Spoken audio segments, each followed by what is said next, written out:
अस्सलाम वालेकुम तमाम स्टूडेंट्स को smart maths and physics channel पे खुशामदीद। कैसे हो बच्चों? ठीक ठाक खैरियत है। आज हम जो डिस्कस करेंगे वो है इक्वेशन ऑफ मोशन। 9th के लेवल का है। इक्वेशन ऑफ मोशंस क्या है? इक्वेशन ऑफ मोशन हमें प्रोवाइड करते हैं एक रिलेशनशिप को। मोशन के जितने भी टर्म्स है, चाहे डिस्टेंस हो, वेलोसिटी हो, एक्सेलरेशन हो, टाइम हो, इन तमाम पैरामीटर्स को आपस में रिलेट करते हैं।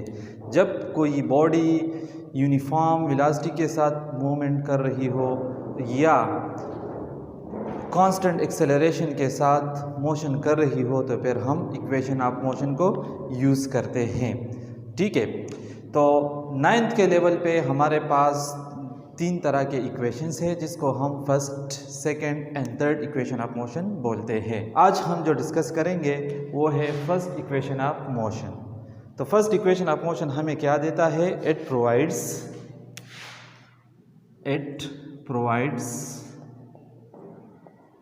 The relation between final velocity, initial velocity,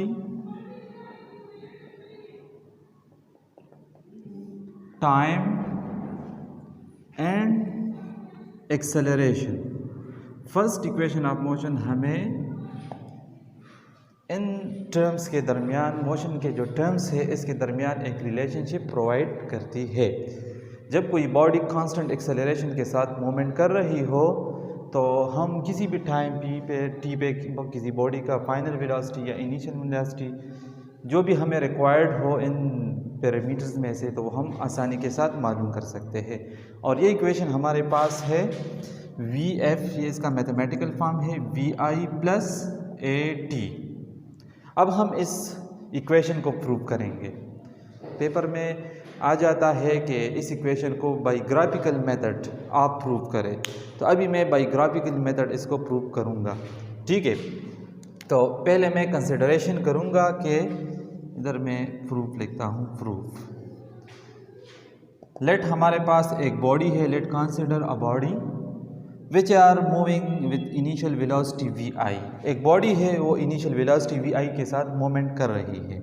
ठीक है, इस तरह फिर जब टाइम गुज़र रहा था, टाइम गुज़रने के साथ साथ, टाइम टी गुज़रने के साथ साथ ये कॉन्स्टेंटली एक्सेलरेट हो रहा था, मतलब इसमें कॉन्स्टेंट एक्सेलरेशन प्रोड्यूस हो रहा था ए। तो टाइम टी गुज़रने के बाद इसकी फाइनल वेलोसिटी जो है हमारे पास वो बन गई VF। ठीक है, initial velocity VI, time T के साथ ये एक्सेलरेट हो रहा था, मतलब इसका वेलोसिटी VI से VF में चेंज हो रहा था। ठीक है, तो अब इन पैरामीटर्स के दरमियान मैं रिलेशनशिप को फाइंड आउट करूंगा। तो पहले मैं इसके लिए ग्राफ बनाऊंगा क्योंकि मुझे तो इसको प्रूव करना है बाई ग्राफिकल मेथड। तो इसी के लिए मैं इस तरह कर लूँगा कि एक ग्राफ बनाऊंगा। ठीक है, ये एक ग्राफ है। एक्स एक्सिस पे मैं टाइम ले लूँगा, दिस इज टाइम, एंड इस एक्सिस पे मैं, वाई एक्सिस पे मैं वेलोसिटी को लूँगा। ठीक है, ये ऑरिजिन है। इनिशियली बॉडी VI वेलोसिटी के साथ जब जा रहा था तो ग्राफ में मैं इसको OA से रिप्रेजेंट करूँगा। ठीक है, ये OA मुझे क्या रिप्रेजेंट करता है? इनिशियल वेलोसिटी उस बॉडी का। जब टाइम टी गुज़र रहा था तो टाइम टी गुज़रने के साथ साथ ये एक्सेलरेट हो रहा था, इस तरह ये इसमें एक्सेलरेशन प्रोड्यूस हो रही है, यानी ये स्लोप हमें दे रहा है। फिर इसकी वेलोसिटी टाइम टी गुज़रने के बाद हो जाती है VF, यानी ये यहाँ तक B तक पहुँचता है। तो अब यहाँ पे ये परपेंडिकुलर BC जो है ये हमें फाइनल वेलोसिटी दे रहा है, दिस इज़ VF। ठीक है, अब ग्राफ को मैं देख रहा हूँ ना, अब इसको मैं सेट करूँगा प्रूफ के लिए। मैं आपको ये बताती हूँ बच्चों कि तीनों इक्वेशंस को प्रूव करने के लिए एक ही ग्राफ यूज़ होता है, लेकिन तीनों के लिए अलग अलग मेथड्स हैं। इसी ग्राफ को हम कभी इसका एक पोर्शन लेते हैं, कभी दूसरा, और कभी तीसरे तरीके से इसको कंसिडर करते हैं। तो मतलब स्टार्टिंग जो है प्रूफ का इक्वेशंस का वो तीनों का अलग अलग है, लेकिन ग्राफ इसका हम एक ही यूज़ करेंगे, ठीक है। अब यहाँ से मैं ए से इधर बी सी लाइन पे एक और परपेंडिकुलर ड्रा करूँगा और इसको मैं डी से रिप्रेजेंट करूँगा, ठीक है। तो आपके पास ओ ए बी सी ग्राफ बन गया, ठीक है। अब फ्रॉम द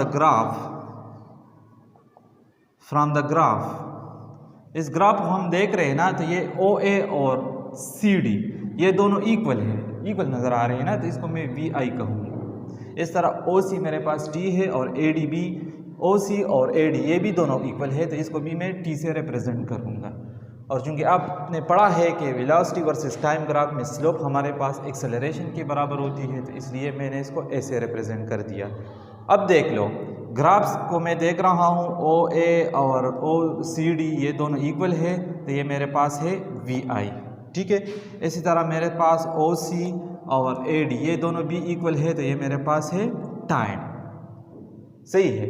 और बी सी मुझे रिप्रेजेंट कर रहा है फाइनल वेलोसिटी वी एफ, ठीक है। ये इस ग्राफ से मैंने ये पैरामीटर्स ले लिए, ठीक है। अब देख रहा हूँ ना, देख ले यहाँ पे ये पॉइंट नोट करें कि मैं फर्स्ट इक्वेशन की स्टार्टिंग कहाँ से लेता हूँ। उसकी स्टार्टिंग मैं यहाँ से लूँगा बी सी लाइन से, ठीक है। दूसरी इक्वेशन में मैं किसी और जगह से स्टार्ट करूँगा, लेकिन फर्स्ट इक्वेशन को प्रूव करने के लिए मैं इधर बी सी से स्टार्ट लूँगा। तो मेरे पास B C is equal to, graph को मैं देख रहा हूँ ना कि ये पूरा लाइन बराबर है, ये प्लस ये हिस्सा जमा ये हिस्सा, तो इसलिए बी सी इक्वल है B D plus D C, सही है। अब इधर मैं देख रहा हूं कि बी सी मेरे पास इक्वल है वी एफ के और बी डी मेरे पास इक्वल है, अभी ये मेरे पास अननोन है, तो इसको मैं इस तरह लिखता हूं, फिर बाद में इसकी वैल्यूज में फाइंड आउट करूंगा। और डी सी या सी डी इधर से आपको देख ले ग्राफ में, ये मेरे पास है वी आई के, तो plus V I, so this is equation number 1।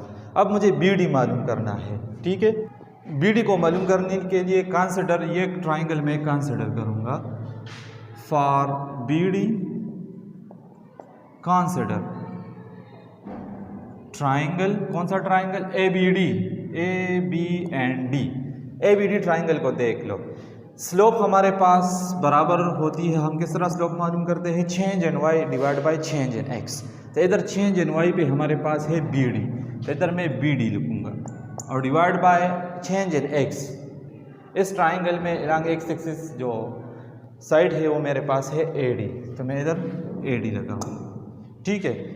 तो we know slope and velocity versus time graph में हमारे पास स्लोप बराबर होती है एक्सेलरेशन के, जो इधर मैंने लगाया है। तो इधर स्लोप की जगह पे मैं ए लिखूँगा और बी डी अपनी जगह पे आएगा, और ए डी मेरे पास मैं देख रहा हूँ ना, ए डी और ओ सी ये दोनों बराबर है, तो इसलिए मैं ए डी की जगह टी पुट करूँगा। तो मेरे पास बी डी इक्वल हो जाएगा ए टी, इसको मैं पुट करूँगा इक्वेशन नंबर 1 में।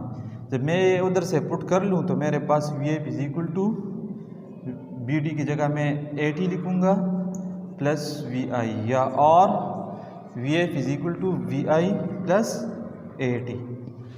तो ये मेरे पास first equation of motion proof हो गया। फिर ए को बोथ साइड पे डिवाइड करो तो टी मेरे पास आ जाएगी V F minus V I divide by A. तो इसमें मैं वैल्यूज पुट कर रहा हूँ, तो वी एफ मेरे पास है 9 मीटर पर सेकंड माइनस 6 मीटर पर सेकंड डिवाइड बाय 3 मीटर पर सेकंड। इससे आएगा स्क्वायर 3 मीटर पर सेकंड डिवाइड बाय 3 मीटर पर सेकंड स्क्वायर। तो ये और ये कैंसिल, तो इससे मेरे पास आएगी 1 मीटर पर सेकंड। तो टाइम इससे आएगा 1 सेकंड। टाइम मेरे पास 1 सेकंड, यानी 1 सेकंड में जब इसमें इतना एक्सेलरेशन कॉन्स्टेंटली प्रोड्यूस हो रहा हो तो 1 सेकंड में इसका वेलोसिटी 6 से 9 मीटर पर सेकंड हो जाएगा। तो आज के लिए इतना काफ़ी है बच्चों। नेक्स्ट वीडियो में मैं सेकंड और थर्ड इक्वेशन को प्रूव करूंगा और इस तरह ये सिलसिला जारी रहेगा। अगर आप इस चैनल पे नए हो तो चैनल को सब्सक्राइब करें और लाइक करना ना भूलिएगा। अल्लाह हाफिज़।